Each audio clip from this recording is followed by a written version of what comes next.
अच्छा, अब इसी लेक्चर में हम इक्वेशन ऑफ सर्कल ड्रा करेंगे। हमें डिफरेंट कंडीशंस गिवन होगा। तो जहाँ पे हमारे पास पहला प्रॉब्लम्स है, find the equation of circle with centre 0 0 and r is equal to 1। और यहाँ पे सेंटर हमारे पास है 3 2 और r हमारे पास क्या है, रेडियस हमारे पास 1 है।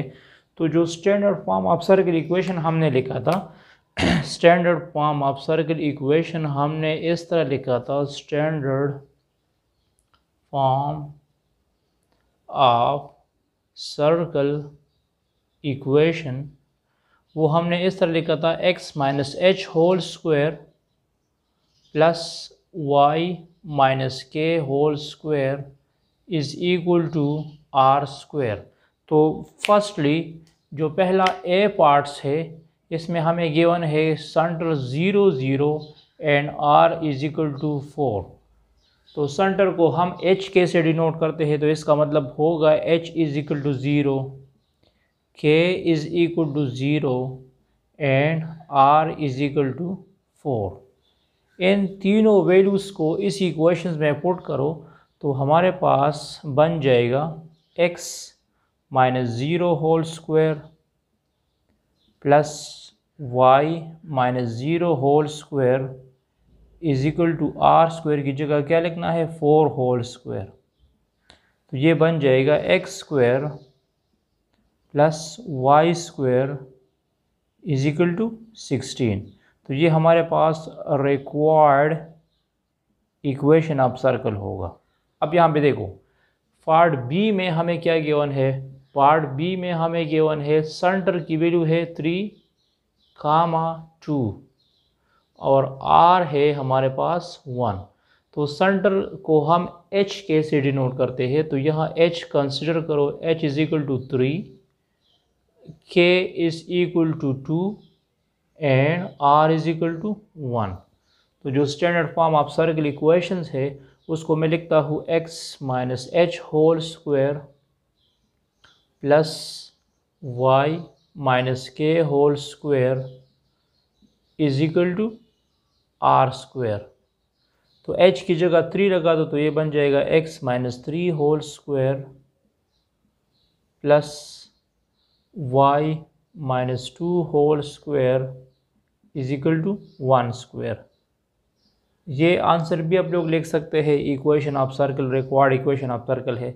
मज़ीद आप लोग इसकी सिम्प्लिफिकेशंस कर सकते हैं, इसको a minus b whole square फॉर्मूले से एक्सपेंड करो, x square minus 6x plus 9 plus y square minus 4y plus 4 is equal to 1। तो आप लोग इसको इस तरह लिख सकते हैं, x square plus y square minus 6x minus 4y, 9 plus 4 से 13 आएगा, 13 माइनस 1 से प्लस 12 इज इक्वल टू 0। तो इसको आप लोग कह सकते हैं रिक्वायर्ड इक्वेशन ऑफ सर्कल। और मैं आपको कंडीशन भी बता चुका था कि यहाँ पे x स्क्वायर और y स्क्वायर के कोएफिशिएंट सेम होंगे, इसमें x y सेम नहीं आएगा और इसका मैक्सिमम पावर क्या होगा, 2 होगा। अब क्वेश्चन नंबर 2 को देखते हैं, equation of circle centre 0 0 tangent to the line x is equal to -5। मतलब हम इक्वेशन ऑफ सर्कल फाइंड करेंगे या x minus H whole square में या y माइनस के होल स्क्वायर में, और हमें क्या गिवन है, सेंटर गिवन है, इसकी सेंटर जो है 0 0 है।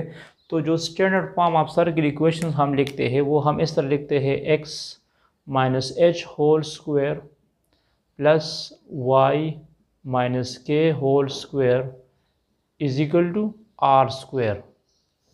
तो इसमें हमें सेंटर गिवन है, मतलब h की जगह मैं 0 पुट करूँगा और k की जगह मैं भी 0 पुट करूँगा। लेकिन क्वेश्चन ये है कि व्हाट इज़ r, हमारे पास इसका रेडियस क्या होगा। तो जब हम h और k और r की वैल्यूज फाइंड करेंगे तो मैं यहाँ पे पुट करूँगा, तो h और k तो ऑलरेडी हमें गिवन है और हम फाइंड करेंगे r। तो r के लिए यहाँ पे कंडीशन ये है कि सेंटर हमें 0 0 गिवन है and tangent to the line x is equal to -5। ये हमें टेंजेंट लाइन गिवन है, ये हमें लाइन की इक्वेशंस गिवन है। तो x इज इक्वल टू -5 कहाँ पे लाई करता है, x इज इक्वल टू -5 यहाँ पे लाई करता है।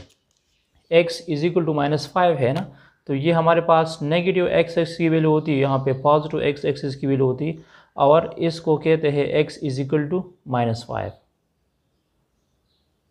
ठीक है, ये हमारे पास ये लाइन है, इस लाइन की इक्वेशन है x इज इक्वल टू -5। तो यहाँ पे देखो रेडियस आप लोग डायरेक्ट भी कैलकुलेट कर सकते हैं कि यहाँ ओरिजिन से आप लोग स्टार्ट लोगे तो ये 0 से लेकर यहाँ तक ये कितना डिस्टेंस हुआ, ये हुआ -5। आप डायरेक्टली कह सकते हैं कि हमारे पास जो रेडियस की वैल्यू होगी वो -5 होगी। अगर इस तरफ होगी तो फिर +5 होगी, इस तरफ होगी तो फिर 5 होगी, यहाँ पे भी 5 होगी। तो यहाँ रेडियस आप लोग डायरेक्ट भी ले सकते हैं कि रेडियस हमारे पास क्या होगा, 5 होगा। लेकिन अगर आप प्रॉपरली इसका रेडियस फाइंड करना चाहते हैं तो यहाँ पे देखो ये हमारे पास लाइन इक्वेशंस है और ये हमारे पास पॉइंट्स है। यहाँ पॉइंट्स पे हमारे पास वैल्यू क्या है, 0 0 है। तो हमने एक इक्वेशन पढ़ा था कि जब हमें एक लाइन गिवन होगा और यहाँ पे पॉइंट्स गिवन होगा, ठीक है, इसको आप लोग 0 0 कह सकते हैं या इसको आप लोग ए भी कह सकते हैं। इसको मैंने एक्स वाई पॉइंट्स कह दिया, ये हमारे पास एक्स वाई पॉइंट्स हुआ, ठीक है, और ये लाइन इक्वेशन है। तो इसके दरमियान हम डिस्टेंस किस तरह कैलकुलेट करेंगे, तो फिर इसके लिए इसी लाइन का जो इक्वेशन होगा वो इस फॉर्म में होगा ax + by + c = 0। इसको लाइन इक्वेशंस कहते हैं और यहाँ में पॉइंट्स गिवन है। तो पॉइंट्स और लाइन के दरमियान जो परपेंडिकुलर डिस्टेंस होता है उसके लिए हम फार्मूला इस तरह लिखते हैं, d = ax1 + by1 + c / √a² + b²। ठीक है, ये असल में डिस्टेंस है पॉइंट्स और लाइन के दरमियान। तो हम क्या करेंगे, यहाँ हमें पॉइंट्स गिवन है 0 0 और लाइन हमें गिवन है x = -5। तो ये जो x = -5 हमें गिवन है, x = -5, तो इसको मैं लिख सकता हूँ x + 5 = 0। तो जो लाइन की इक्वेशंस होती है वो हम लिखते हैं ax + by + c = 0। तो मैं यहाँ पे लिख सकता हूँ 1.x 0.y + 5 = 0। इसकी मैंने कंपैरिजन की, x + 5 को हम इसी इक्वेशंस के साथ कंपेयर करेंगे तो यहाँ हमारे पास a की वैल्यू 1 आएगी, b की वैल्यू 0 होगी और c की वैल्यू हमारे पास 5 आ जाएगी। और इसके अलावा यहाँ पे देखो हमें पॉइंट्स क्या गिवन है, पॉइंट्स हमें गिवन है 0 0। इसको पॉइंट्स x y कह दो, ये हमें 0 0 गिवन है। तो r फाइंड करने के लिए अब मैं ये वाला फार्मूला यूज़ करूँगा। r फाइंड करने के लिए मैं ये वाला फार्मूला यूज़ करूँगा। मैं लिख दूँगा r = ax1। तो व्हाट इज़ a, तो ये हो जाएगा x + 0 + 5 डिवाइड बाय √a² 1² + 0²। और हमें x क्या गिवन है, x हमें गिवन है 0, x की वैल्यू भी 0 है और y की वैल्यू भी 0 है। मतलब यहाँ पे आप लोग जो पॉइंट्स लोगे, x1 हमारे पास 0 होगा और y1 भी हमारे पास क्या आएगा, 0 आएगा। तो यहाँ पे पुट करो तो ये बन जाएगा 0 + 0 + 5 डिवाइड बाय 1।